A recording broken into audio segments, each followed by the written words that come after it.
Bonjour à tous et à toutes. Donc je reviens vers vous avec une nouvelle vidéo où on va parler de configuration de serveur DHCP V6. Donc cette vidéo va être partagée donc ce cours-là ou ce workshop-là va être partagé en deux vidéos. Donc la première vidéo, donc ça va être sur le stateless DHCP V6 server et la deuxième vidéo, ça sera sur le stateful DHCP V6 server. Donc pour commencer, donc le stateless DHCP V6 server, donc c'est une configuration qu'on effectue sur le routeur, sur un routeur Cisco, pour qu'il puisse attribuer des informations liées au service DHCP pour les clients. Donc sur cette architecture-là, on a un client qui est une machine et on a aussi un routeur qui est un client qui voudrait s'attribuer son adresse IP sur ce lien-là Gigabyte Ethernet 000 à partir du routeur 0 qui est le routeur qui effectue la tâche du stateless DHCP V6 server. Donc sur ce routeur-là, donc il va diffuser pour les clients, pardon, l'adresse du DNS et le domaine name. Donc il faut noter que l'option de faire un serveur DHCP V6 stateless sans état ou stateless en anglais, donc nécessite que le routeur annonce les informations d'adressage réseau IPv6 dans les messages router advertisement. Donc on sait que sur IPv6, donc on a les messages router advertisement qui sont des messages de réponse de router solicitation. Donc réponse à ces messages-là, donc il envoie un router advertisement qui contient les informations nécessaires. Toutefois, le client doit contacter le serveur DHCP V6 en question pour plus d'informations. Donc, pour que le client ait plus d'informations par rapport aux autres informations qu'il nécessite, donc il doit contacter le serveur DHCP V6. Donc, sur cet exemple-là, on a le routeur, ce routeur-là, donc il fournit le service Slack pour la configuration IPv6 des hôtes et des services DHCP V6. Donc ce qu'on va faire en premier, donc on va activer le routage IPv6 sur le routeur 0.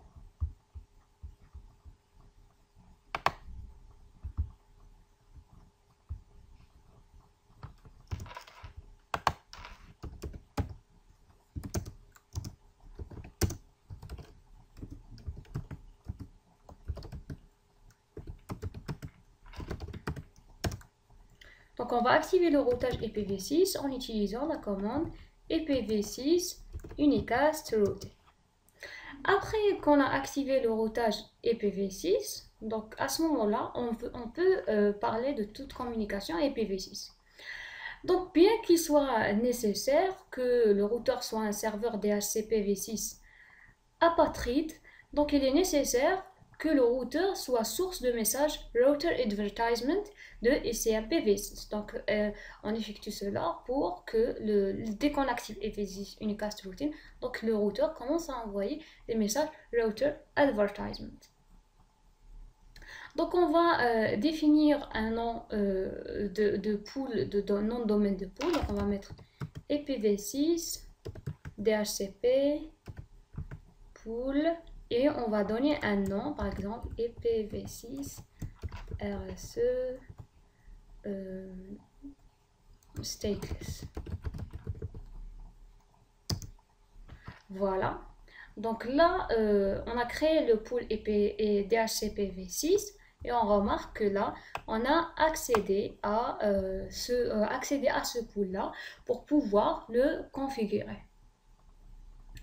Donc, on lance cette configuration. Donc, on va lui donner DNS serveur, l'adresse du DNS serveur qu'on voudrait configurer, par exemple du 2001 2.db8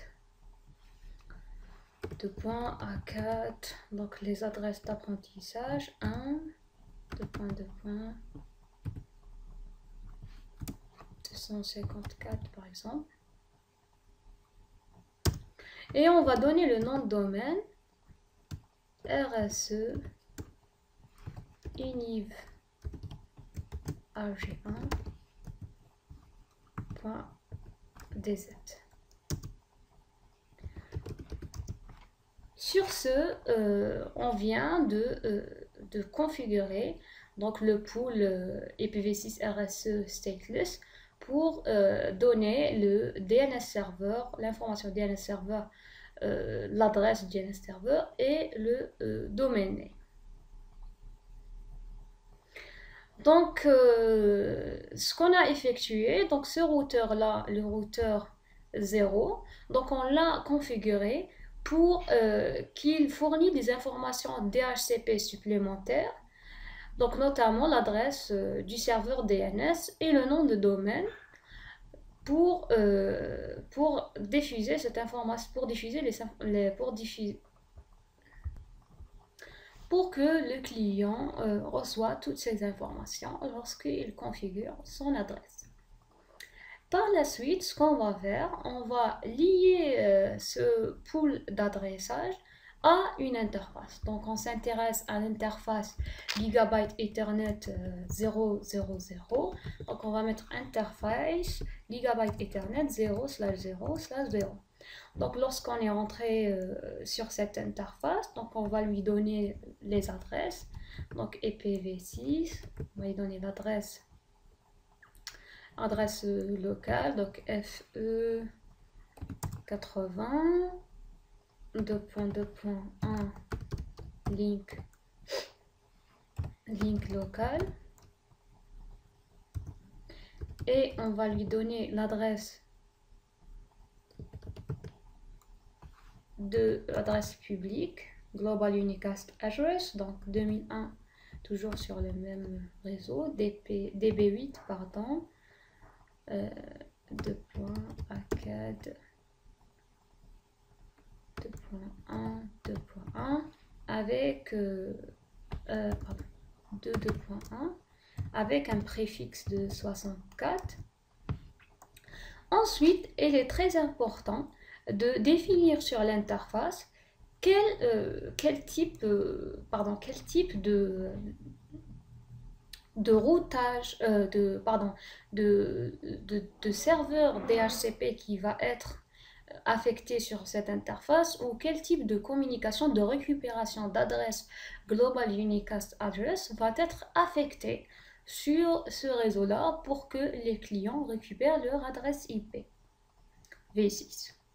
Donc pour cela, ce qu'on va faire, on va mettre IPv6 ND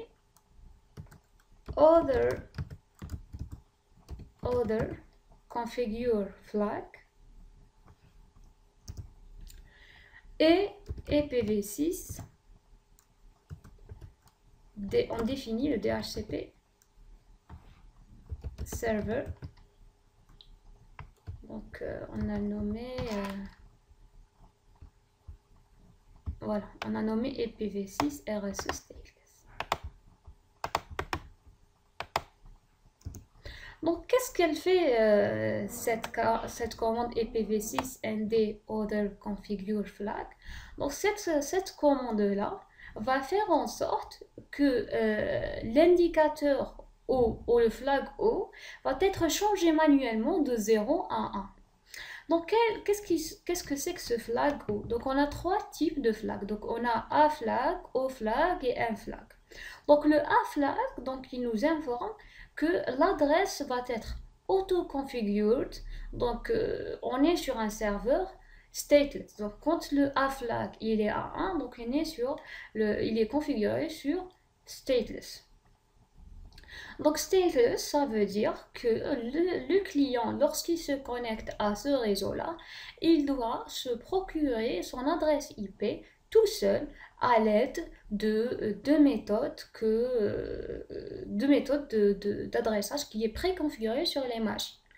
Donc je ne vais pas sur cette vidéo expliquer les deux méthodes, donc ça fait partie du cours. les méthodes d'affectation auto-configure d'adresse. Donc, ce flag le A, quand il est à 1, donc ça veut dire que le client va se procurer son adresse IP tout seul en se basant sur l'adressage qui se trouve sur ce lien-là et qui est donné par les messages router advertisement. Après, quand le client on l'affecte d'autres informations liées au DNS, DNS server domain name, donc on doit l'affecter IPv6 and the other configure flag. Donc le flag O, il va dire est-ce que deux autres configurations sont affectées à un autre serveur, quel est ce serveur là. Donc lorsqu'on donne IPv6 and the other configure flag, donc on lui a affecté, on lui a dit qu'il y a d'autres informations qui peuvent être récupérées à partir d'un serveur DHCP. Donc, quel est ce serveur DHCP? Le serveur DHCP, c'est le serveur IPv6 RSE Stateless, qui est le IPv6 DHCP pool qu'on a configuré tout à l'heure. Bien évidemment, le troisième flag M, pour dire Managed Address Configure Flag, donc ça concerne le stateful, donc ça ne concerne pas le stateless. Donc on ne touche pas à ce flag et on aura à reconfigurer ce flag dans un autre type de configuration qu'on va voir dans la deuxième vidéo. Donc maintenant, on va allumer cette interface en effectuant le shutdown.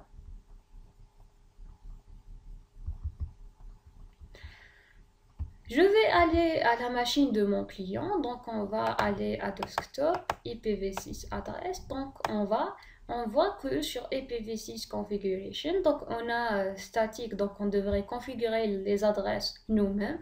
Ça, c'est une tâche très fatigante pour un administrateur réseau. Donc le mieux, c'est soit d'utiliser DHCP ou l'autoconfiguration.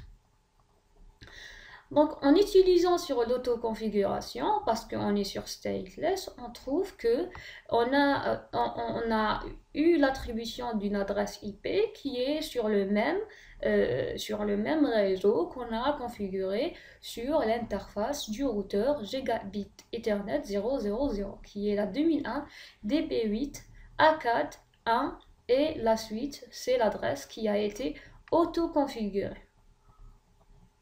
Mis à part ça, on remarque aussi que on a eu l'information du IPv6 DNS server qui est l'adresse qu'on a effectuée dans le pool. Maintenant que notre client est configuré et peut pinguer son voisinage, on va aller à ce routeur-là qu'on voudrait configurer comme client. Donc pour commencer, toujours, donc on rentre dans la configuration de terminal et on active le Unicast Routine IPv6 pour pouvoir s'attribuer des adresses.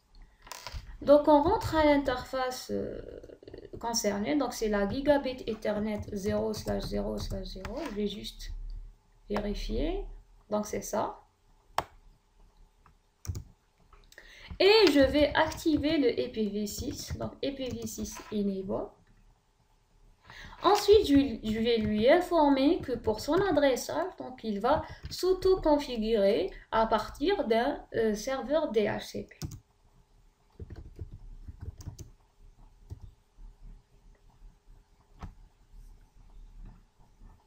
Avant cela, donc pour que ça fonctionne, j'ai oublié d'allumer l'interface, donc je vais rentrer à l'interface.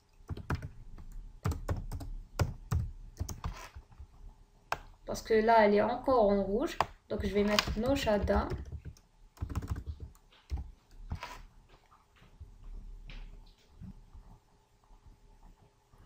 Donc, j'allume l'interface avec No Shutdown. Et je vais vérifier la configuration. Donc en effectuant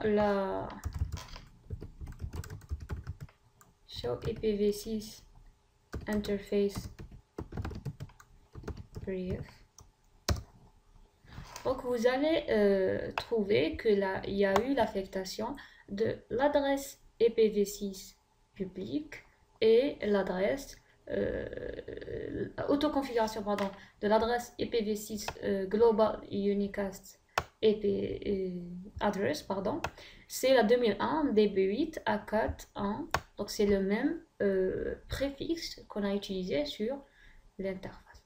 Donc si cette adresse-là ne s'affiche pas, donc ne paniquez pas, il faut attendre juste un petit peu le temps que le processus de communication router solicitation, router advertisement est fini et le routeur s'affecte l'adresse IPv6. Donc voilà, en gros, les commandes nécessaires pour configurer un serveur DHCP sans état ou stateless DHCP Server Configuration. Bien évidemment, on a donné une adresse DNS serveur, alors que là, dans cette architecture, nous n'avons pas mis un serveur DNS. Donc, on aurait pu avoir un serveur DNS qui se trouve sur ce réseau-là ou sur un réseau distant et on donne son adresse IPv6. Donc, je me suis concentrée juste sur les commandes nécessaires et puis voilà. Donc, ça ce que on va voir dans cette vidéo. Donc, on a bien évidemment donc chacune, donc elle a son adresse IPv6, donc le PC, l'interface Gigabyte Ethernet 00, elle a aussi son adresse IPv6 et celui-là nous l'avons configuré bien évidemment manuellement pour diffuser le réseau et le préfixe de réseau qu'on voudrait affecter sur ce réseau-là. Sur ce, je vous remercie pour votre attention. Donc à la prochaine vidéo, on va parler sur la configuration de serveurs DHCP IPv6 avec état ou ce qu'on nomme serveur DHCP v6 stateful. Voilà, je vous remercie pour votre attention. À la prochaine vidéo. Au revoir.